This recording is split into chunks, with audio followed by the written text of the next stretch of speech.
The first morning he saw her, the wind nearly knocked her to the ground.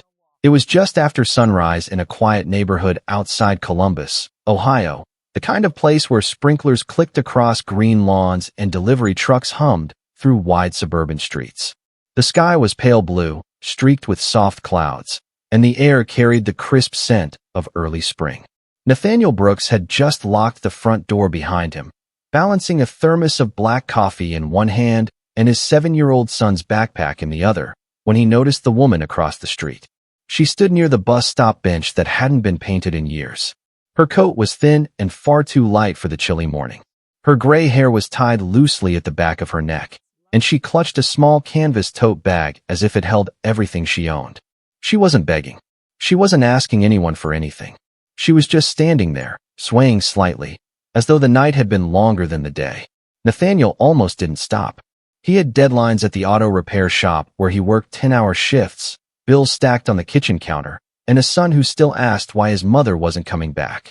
Life had already stretched him thin, but something about the way the woman lowered herself onto the bench, slow and careful, like even sitting required effort, made him pause.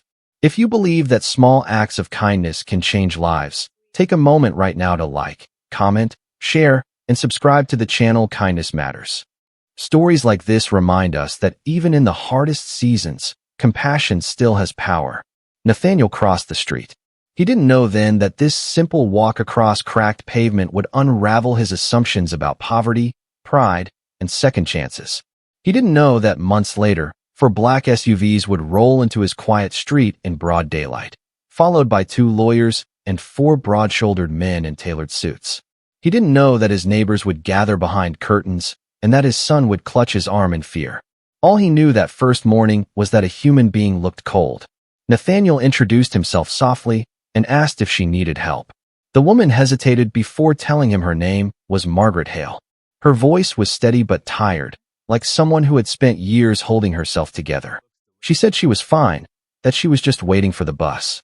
Nathaniel noticed the bus route number. It didn't run anymore. The city had discontinued it 2 years earlier. He didn't point that out. Instead, he offered her a cup of coffee from his thermos. She declined at first, then accepted with a nod that felt almost ceremonial. The steam rose between them, catching the sunlight. It was a small exchange, but it warmed something in both of them. Nathaniel's life hadn't been easy. His wife, Clarissa, had passed away 3 years earlier from a sudden illness that left hospital bills in its wake. He had been left with grief, debt, and a child who struggled to understand why bedtime stories suddenly felt heavier. He worked at Dawson's Auto Service, a family-owned repair shop where grease permanently marked his hands. Every morning, he dropped his son, Micah, at school before heading to work. Every evening, he returned home exhausted but determined to show up for the one person who still needed him. He knew what it meant to stand on the edge of losing everything. The next morning, Margaret was there again. This time, Nathaniel brought an extra sandwich from home. He told himself it was just in case she needed it. He told himself it wasn't charity.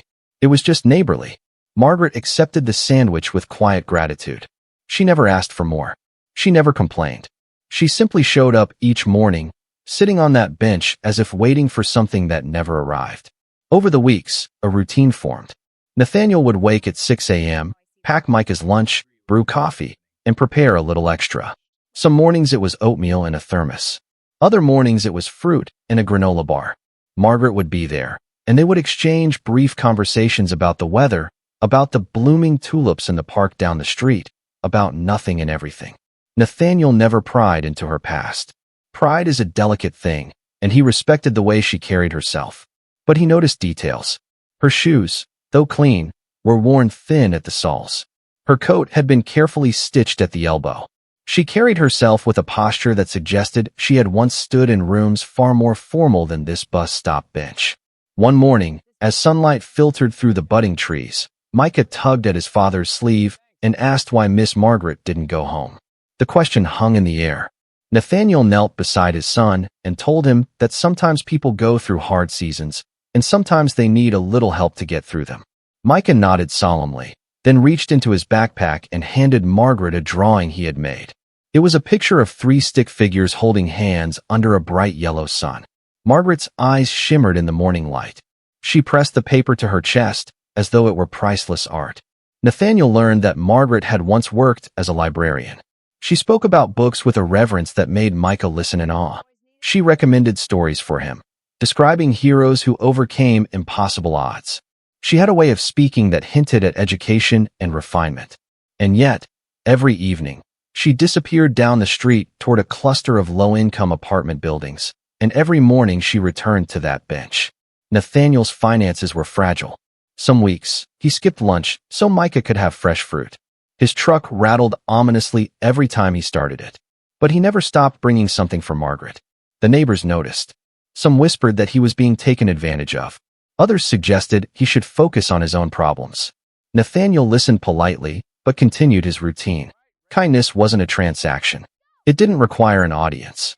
As spring turned into summer, the sunlight grew stronger, and Margaret's presence became as steady as the sunrise. She began to look healthier.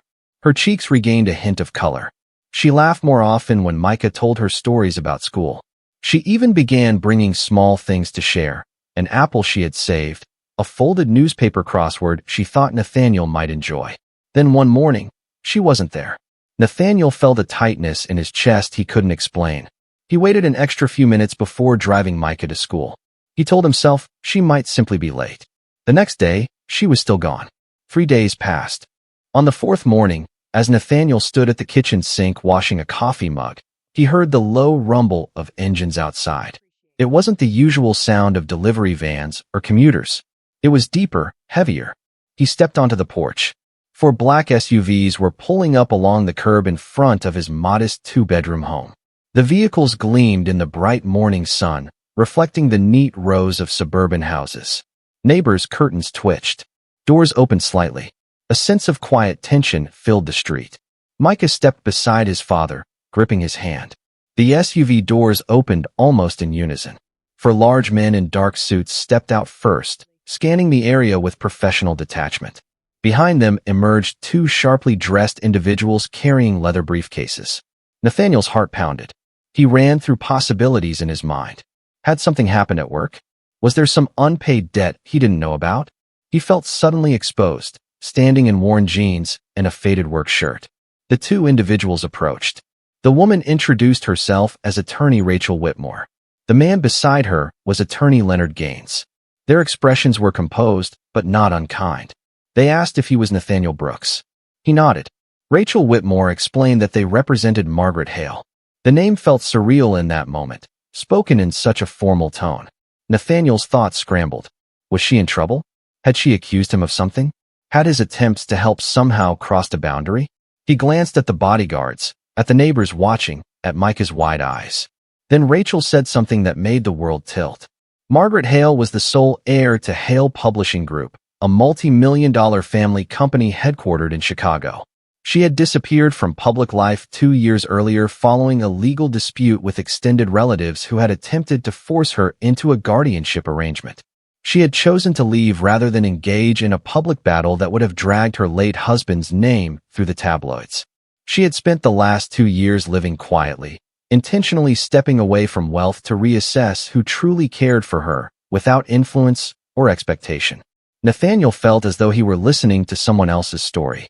Leonard Gaines continued, explaining that Margaret had recently resolved her legal matters.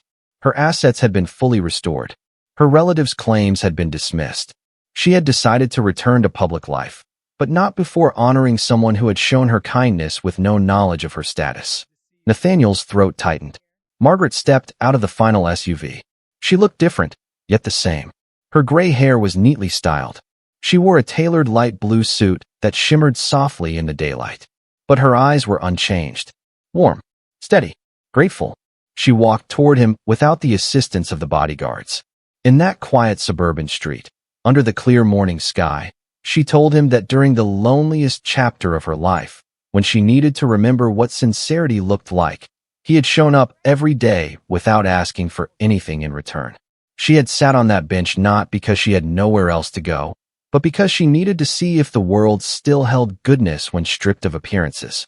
Nathaniel felt embarrassed by the attention, but more than that, he felt humbled.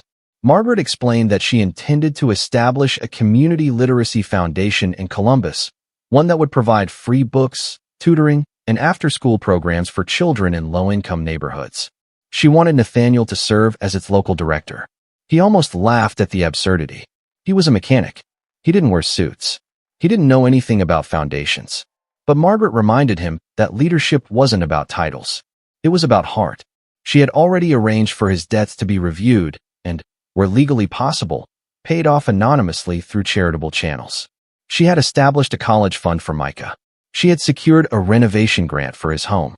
The neighbors watched in stunned silence as sunlight glinted off polished vehicles and legal documents were handed over.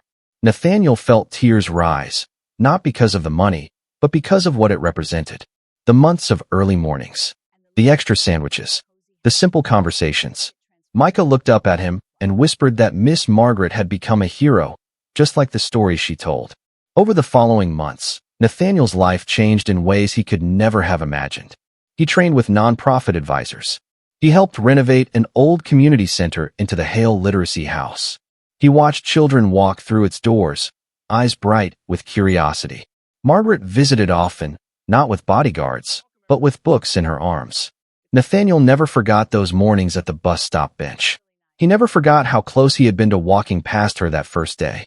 And if this story has touched your heart, if it reminds you that the smallest act of kindness can echo louder than we ever expect, please take a moment to like, share, and comment below. Let others know that goodness still exists. Special request: comment the word sunrise if you believe every new day carries the chance to change someone's life. Years later, Nathaniel would stand outside the Hale Literacy House on a bright summer morning, watching Micah, now a teenager, volunteer as a reading mentor. The building buzzed with laughter. Shelves overflowed with books. The community had transformed. He realized then that kindness is rarely about grand gestures. It's about consistent presence. It's about crossing the street when you could keep walking. It's about seeing someone on a bench and choosing not to look away. The 4 SUVs eventually became just a memory, a dramatic chapter in a story rooted in something much simpler. In the end, it wasn't the lawyers or the bodyguards that mattered.